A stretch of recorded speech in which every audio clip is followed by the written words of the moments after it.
बिस्मिल्लाहिर्रहमानिर्रहीम। अस्सलाम वालेकुम नाज़रीन, आप यूट्यूब चैनल देख रहे हैं। मैं इमरान खान हूँ। ख़बरें बहुत बड़ी हैं और सबसे बड़ी ख़बर है पंजाब में इंतखाबात के हवाले से अदालती फ़ैसले की। मैं ये ख़बर आपको देता हूँ, लेकिन उससे पहले हमारे एक बहुत ही मोहतरम शख्सियत, एक उस्ताद, एक मुसन्निफ़ और एक स्कॉलर, एक शायर और एक बहुत बड़ी शख्सियत जिनसे मुझे मुलाकात का शरफ़ भी हासिल होता रहा, अमजद इस्लाम अमजद साहब अब इस दुनिया में नहीं रहे। अल्लाह ताला उनके दर्जात बुलंद फरमाए। आप सब भी उनके दर्जात की बुलंदी के लिए और उनकी आगे की मनाजिल की आसानी के लिए अल्लाह रब्बुल इज़्ज़त से दुआ कीजिए। और एक बहुत बड़ी शख्सियत थे, पाकिस्तान के लिए एक एसेट थे। बड़े शानदार पैगामात वो छोड़ कर गए नौजवानों के लिए। बतौर उस्ताद उनकी बड़ी शानदार खिदमात हैं, तो उनकी खिदमात को हमेशा याद रखा जाएगा और वो हमारे दिलों में रहेंगे। अब आ जाएँ इस बात पे कि अदालत ने फ़ैसला क्या दिया। देखिए, अदालत के अंदर पाकिस्तान तहरीक-ए-इंसाफ़ दरख्वास्त लेकर गई थी। असद उमर साहब गए थे और वहाँ पे पाकिस्तान तहरीक-ए-इंसाफ़ के वकला इस केस को लड़ रहे थे। अज़हर सिद्दीक़ साहब मौजूद थे और आज फ़ैसला महफूज किया गया था। इसमें इलेक्शन कमीशन की राय भी ली गई, वफाक का नुमाइंदा भी पेश हुआ, इसमें गवर्नर की नुमाइंदगी भी हुई। सब ने अपना अपना मौक़िफ़ दिया और सब एक दूसरे पर डाल रहे थे। अब पुलिस को भी बुलाकर पूछा गया, उन्होंने कहा कि हम इलेक्शन करवाने के लिए तैयार हैं। अब मुख्तलिफ बहाने बनाए जा रहे हैं कि सिक्योरिटी नहीं दी जा सकती। जी, हम फीफा वर्ल्ड कप को सिक्योरिटी देने के लिए कतर जा सकते हैं। फीफा वर्ल्ड कप को पूरी दुनिया वहाँ पे आ रही है, उनको सिक्योरिटी देने के लिए हम कतर जा सकते हैं। पाकिस्तान में इलेक्शन को सिक्योरिटी नहीं दे सकते। पाकिस्तान में PSL का इवेंट करवा सकते हैं, गैर मुल्की प्लेयर्स आ रहे हैं, लेकिन सिक्योरिटी नहीं दे सकते पाकिस्तान में इलेक्शन में। ये बड़ी अजीब बात है। ये एक्चुअली नीयत ना होने की बात है। बहुत बदतरीन हालात में पाकिस्तान में इंतखाबात होते रहे हैं। अभी तो हालात बहुत बेहतर हैं, तो इंतखाबात पाकिस्तान में होने चाहिए। कोई खाना जंगी इस मुल्क के अंदर नहीं हो रही, कोई इस तरह की सूरत हाल नहीं है। जितने भी MNAs हैं उनको उनके हलकों के अंदर बड़ी ज़बरदस्त किस्म की 90 अरब रुपए तक की स्कीमें फराम की गई हैं। तो थोड़ा सा पैसा इलेक्शन के लिए भी दे दें, इससे आधा पैसा, आधे से भी कम, बल्कि बहुत थोड़ा सा पैसा इलेक्शन के लिए लगेगा। अब हाई कोर्ट ने जो हुक्म दिया है उससे 14 तबक रोशन हो गए PDM के और उनके सहूलतकारों के। लाहौर हाई कोर्ट ने इलेक्शन कमीशन को पंजाब में 90 दिन के अंदर इंतखाबात की तारीख देने का हुक्म जारी कर दिया है। यानी 90 दिन के अंदर इंतखाबात होंगे, जो आईने पाकिस्तान कहता है। आप 60 दिनों के बाद करवा सकते हैं, 70वें दिन करवा सकते हैं, 75वें दिन करवा सकते हैं, 85वें दिन करवा सकते हैं, लेकिन 90 से पहले पहले आपको करना है। 91वें दिन के ऊपर ये इलेक्शन नहीं जाएगा। जिस दिन असेंबली डिसॉल्व होती है वहाँ से टाइम शुरू हो जाता है। यानी निगरान हुकूमत जो है वो मौजूद तो रहेगी, लेकिन वो 4 महीने तक मौजूद रह सकती है, क्योंकि इलेक्शन के बाद भी उनका थोड़ा सा काम होता है। सेशन बुलवाना होता है, फिर वो कायदे ऐवान का इंतखाब होता है, फिर उनको हलफ लेना होता है। तो इस तरह से फिर वो अपनी बाद में कैबिनेट बनाते हैं। तो ये इस तरीके से होता है। बहरहाल, लाहौर हाई कोर्ट ने इलेक्शन कमीशन को पंजाब में 90 दिन के अंदर इंतखाबात की तारीख देने का हुक्म जारी कर दिया। लाहौर हाई कोर्ट ने पंजाब में इलेक्शन की तारीख के हवाले से दायर दरखास्तों को भी मंजूर कर दिया। जस्टिस जवाद हसन तारीख रकम कर दी है जज साहब ने, क्योंकि देखिए, आप सब जानते हैं कि पाकिस्तान का निज़ाम कितना ताकतवर है और वो जो एस्टेब्लिशमेंट है वो पूरी कोशिश कर रही है कि इंतखाबात ना हो। लेकिन मैंने पहले भी कहा, मैं आज भी कहूँगा कि अदलिया हमारी आखिरी उम्मीद होती है अल्लाह रब्बुल इज़्ज़त के बाद। यानी पाकिस्तानियों को आईने पाकिस्तान पर अमल दरामद के लिए अदलिया की तरफ ही देखना पड़ता है।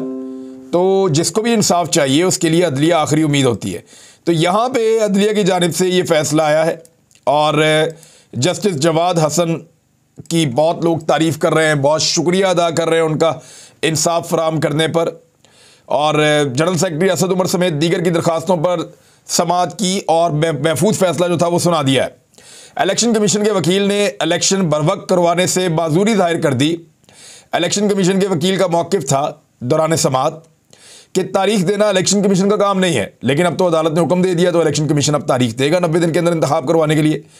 वकील का मौक़िफ़ था कि तारीख देना इलेक्शन कमीशन का काम नहीं है। अदलिया, चीफ सेक्रेटरी, फाइनेंस, सब ने अफसरान और फंड देने से माजरत कर ली है। वो कह रहे हैं अदलिया भी हमें अफसरान नहीं दे रही, हमें सिक्योरिटी के लिए भी अफसरान नहीं मिल रहे, हमें जो है वो चीफ सेक्रेटरी ने भी अमला ना देने का कहा है। टीचर्स वगैरह आते हैं, बाकी लोग आते हैं, वो पोलिंग का स्टाफ जो है वो यहीं से आता है। तो ये सारा वो कह रहे हैं कि जी जब हमें बंदे ही नहीं मिल रहे, हमें फंड्स भी नहीं दे रही हुकूमत, तो फिर हम इलेक्शन कैसे करवाएं। ये सारा कुछ ऑटो पे लगकर हो जाएगा जब पाकिस्तान में इलेक्शन करवाने होंगे।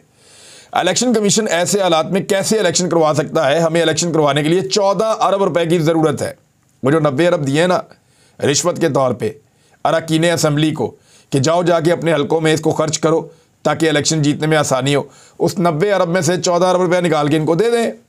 जब 14 अरब रुपया इनको मिलेगा इलेक्शन कमीशन को, तो फिर वो आराम से इलेक्शन करवा देंगे।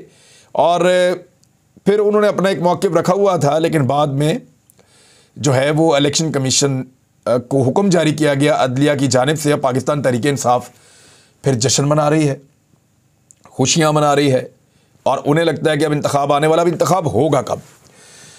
ज़्यादातर जो इंतखाब है वो छुट्टी वाले दिन करवाए जाते हैं, और कोशिश ये होगी कि एतवार वाले दिन इंतखाबात हों। अगर PDM की जमातें, इलेक्शन कमीशन और सहूलतकार ये थोड़ा सा अक्लमंदी से काम लेते, होश से काम लेते और पाकिस्तान तहरीक इंसाफ को एंगेज करते, तो वो दोनों सूबों के इंतखाबात को ईद के बाद ले जा सकते थे। क्योंकि अदालती फैसला नहीं आया हुआ था ना, मामला अगर अदालत के अंदर नहीं था तो फिर ईद के बाद ये इंतखाबात जा सकते थे, यानी ईद उल फितर के बाद। तब ये इंतखाबात हो जाते 100 दिन के बाद, यानी 100 दिन 110 दिन यहाँ पे इंतखाबात चले जाते। लेकिन क्योंकि उन्होंने एक ज़िद पकड़ ली थी और उनको नज़र आ रहा था कि इलेक्शन में शिकस्त है, बहुत सारे लोगों को नज़र आ रहा था उनकी ज़मानतें ज़ब्त हो जाएंगी और वो मुकाबला नहीं कर पाएंगे पाकिस्तान तहरीक इंसाफ का इस इंतखाब के अंदर, तो इस वजह से उन्होंने इलेक्शन ना करवाने का फ़ैसला किया। और जब इलेक्शन ना करवाने का फ़ैसला किया तो वो जो पाकिस्तान तहरीक इंसाफ के साथ वो बातचीत कर सकते थे वो मौका भी गंवा दिया। और अब जो डेट्स आ रही हैं वो मैं आपको बता देता हूँ। एक तो 2 तारीख है अप्रैल की, रमज़ान मुबारक होगा। 1 अप्रैल की 9 तारीख है संडे, वो भी रमज़ान मुबारक होगा। तो बहुत कभी इम्कान है कि 9 अप्रैल को इंतखाबात इलेक्शन कमीशन अनाउंस कर दे, क्योंकि ये 90 दिन के अंदर आता है। परवेज़ इलाही साहब ने जब असम्बली तोड़ी थी तो वो 12 जनवरी को तोड़ी थी, और 14 जनवरी को वो टूट गई थी। जब गवर्नर ने असम्बली मंजूर नहीं की तो वो ऑटोमेटिकली टूट गई। तो 14 जनवरी को जो असम्बली टूटी है उसको जब 90 दिन मुकम्मल होंगे तो लगभग वो टाइम होगा 15 या 16 होगी अप्रैल की, क्योंकि 28 का महीना होता है फरवरी का। तो इस तरह ये 14 या 15 तारीख ही बनेगी जब ये 90 दिन मुकम्मल होंगे। अब अगर 90 दिन मुकम्मल होते हैं और 14-15 तारीख बनती है मार्च की 90 दिन मुकम्मल होने में, तो फिर 16 तारीख को अगला एतवार है। 16 तारीख को तो ये इलेक्शन जा नहीं सकता। उसकी भी एक सूरत है, मैं आपको बताता हूँ कैसे। क्योंकि खैबर पख्तूनख्वा की असम्बली थोड़ा सा बाद में टूटी थी। अब अगर इलेक्शन कमीशन ये फैसला करता है कि इन दोनों असम्बलियों को इकट्ठा करके एक ही टाइम पे इलेक्शन करवाया जाए, पंजाब में भी और खैबर पख्तूनख्वा में भी, तो फिर ये कैसे कर सकते हैं? फिर ये 16 अप्रैल को भी इलेक्शन करवा सकते हैं, और उसके लिए थोड़ा सा अदालत इनको मार्जिन दे भी देगी। लेकिन आइन कहता है कि 90 दिन के अंदर करना है, तो फिर 9 अप्रैल एक ऐसी तारीख है जिसको ये मैक्सिमम ले जाके इलेक्शन करवा सकते हैं। 2 अप्रैल को भी हो सकते हैं, लेकिन अब ये अदालती हुक्म के बाद ईद उल फितर से आगे नहीं जा सकते। ईद उल फितर से आगे जाने का एक तरीका और है, और वो ये है कि वफाकी हुकूमत तहलील कर दी जाए और पूरे पाकिस्तान में एक साथ इंतखाबात की अनाउंसमेंट कर दी जाए। ये अगर अनाउंसमेंट हो जाती है कि पूरे पाकिस्तान में एक साथ इंतखाबात होंगे, तो फिर पाकिस्तान तहरीक इंसाफ के साथ बैठकर बात की जा सकती है और तमाम स्टेक होल्डर्स इस नतीजे पर पहुंच सकते हैं कि क्योंकि अलग अलग टाइम पे असम्बलियाँ तहलील हुई हैं तो हम सबको इकट्ठा करते हैं, तो अप्रैल के आखिर में ईद उल फितर के बाद या मई के मिड तक किसी वक्त में ये इंतखाबात करवा दिया जाए। यानी अगर अभी भी असम्बली तहलील हो जाए तो ये फरवरी चल रहा है, मार्च, अप्रैल और मई, यानी 15 मई से पहले पहले या 10 मई से पहले पहले ये इंतखाबात हो सकते हैं, अभी भी कंसेंसस के साथ पूरे पाकिस्तान में। लेकिन अभी अगर कंसेंसस फौरी तौर पे ना बनाया गया, मैंने पाकिस्तान तहरीक इंसाफ के कुछ रहनुमाओं से बात की, उन्हें मैंने कहा आपको क्या लगता है, उनके 24 घंटे 48 घंटे गवर्नमेंट हमारे साथ बात करे, हमारे साथ तय करे कि इंतखाबात कब करवाने, तो हम ढील देने के लिए तैयार हैं। ठीक है, डेट आगे ले जाएंगे, लेकिन वो फिर इंतखाबात जो है वो पूरे पाकिस्तान में होंगे। वो कोई लीगल रीज़न होना चाहिए उसका कि क्योंकि वफाक में भी होने हैं, सूबों में भी होने हैं, तो असम्बलियाँ अलग अलग तहलील हुई हैं, लिहाजा उसका एक कानूनी रीज़न ये है कि सब में इकट्ठा करने के लिए हम थोड़ा सा आगे जा रहे हैं। तो ठीक है, ये हो सकता है। लेकिन अगर 1 महीने के बाद या 1.5 महीने के बाद असेंबली तहलील करने का कहा जाए और ये कहा जाए कि जी अब जो है वो जुलाई में या अगस्त में इलेक्शन करवा देते हैं, तो फिर वो पाकिस्तान तहरीक इंसाफ इस बात को नहीं मानेगी और उनका ये कहना है तो फिर हम सूबों के इलेक्शन अलग करवाएंगे और वफाक के इलेक्शन अलग करवाएंगे। अब ऑप्शंस कौन से रह गए हैं पीडीएम के पास, ये बड़ी अहम बात है। पीडीएम अब क्या कर सकती है, 2-3 चीज़ें हैं। एक तो वो अपील में जा सकते हैं, मज़ीद अदालत के अंदर इस मामले को खींच सकते हैं, सुप्रीम कोर्ट ऑफ पाकिस्तान का दरवाज़ा खटखटा सकते हैं। लेकिन आपने एक दिन कबल सुप्रीम कोर्ट ऑफ पाकिस्तान के रिमार्क्स सुने, जहाँ चीफ जस्टिस साहब ने और दीगर जज साहबान ने जो नैब वाला केस है उसके कवानीन को तब्दील करने वाला NRO 2 जिससे लिया गया है, उसके बारे में उन्होंने सुनवाई की केस की। तो वहाँ वो कह रहे थे कि अवाम को अब फैसला करना है। यानी अदालत भी अपना ज़हन बना चुकी है कि पाकिस्तान जिस जगह पहुँच गया है, जो हालात इस वक्त पाकिस्तान में हैं, वहाँ से आगे सिर्फ इंतखाबात ही पाकिस्तान को इस मुसीबत से निकाल सकते हैं, ताकि लोगों में कॉन्फिडेंस पैदा हो। लोगों में जितना एतमाद पैदा होगा उतनी अच्छी आपकी मईशत जो है वो ग्रो करना शुरू करेगी। लोगों के अंदर एतमाद नहीं है, लोग पैसा निकालने को तैयार नहीं है, और जब लोग पैसा नहीं निकालते तो फिर आपकी मईशत का पहिया रुक जाता है और उसकी वजह से आपको टैक्स भी कम इकट्ठा होता है, बाकी चीज़ें भी आपकी डाउन जाती हैं और इस वजह से पाकिस्तान लगातार डैमेज हो रहा है।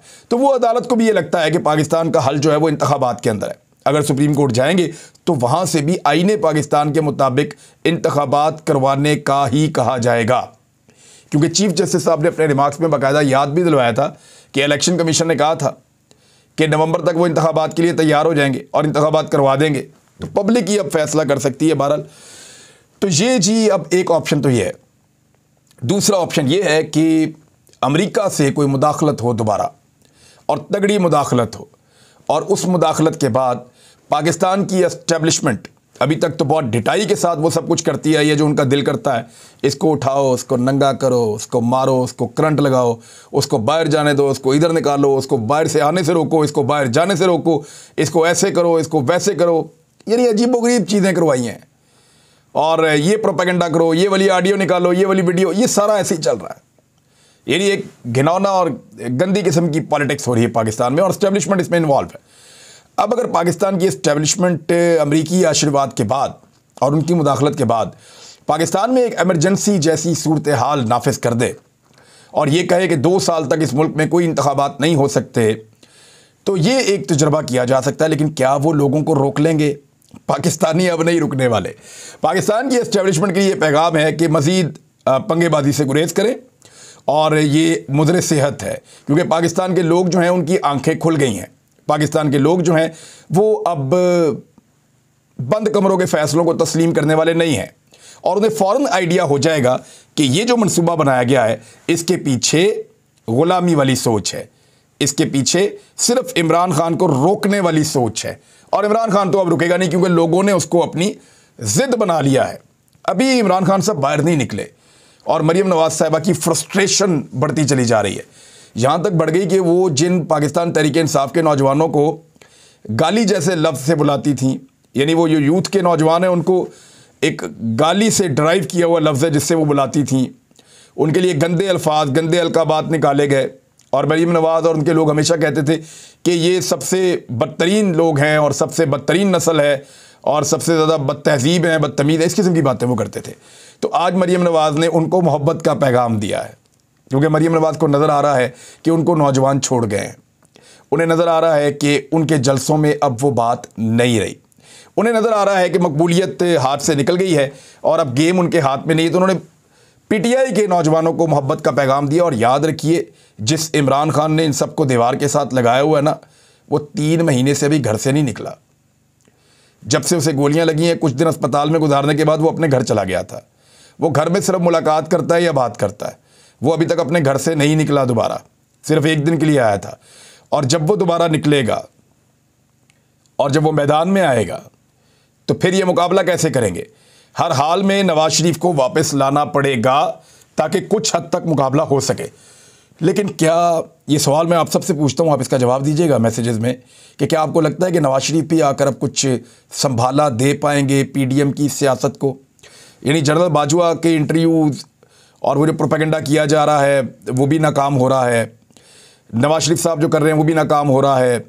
मरीम नवाज़ वगैरह ने जो चीज़ें बनाई और बनाकर ये कहा कि जी हम इसके ख़िलाफ़ ये कर देंगे, एक नया महाज खड़ा कर देंगे, वो भी नाकाम हो रहा है।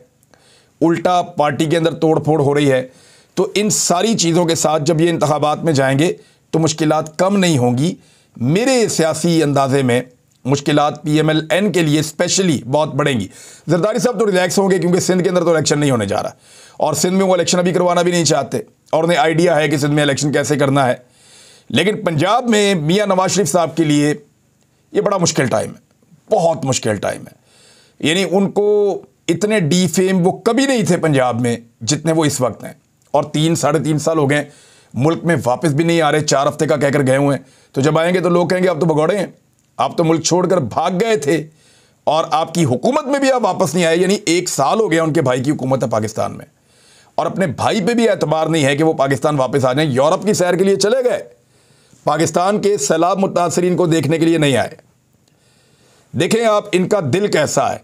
शहबाज शरीफ का तुर्कों के लिए दिल धड़क रहा है, वहां वो जाना चाहते हैं। शाम के बहन भाइयों के लिए दिल नहीं धड़क रहा, वहां नहीं जाना चाहते। सामान तुर्कों को भिजवा रहे हैं जिनके पास ज़्यादा वसाइल हैं, वो भी हमारे बहन भाई हैं तुर्क वाले। लेकिन शाम वाले भी हमारे बहन भाई हैं, वहाँ 7 साल से जंग लगी हुई है, उनके लिए कुछ नहीं भिजवाया।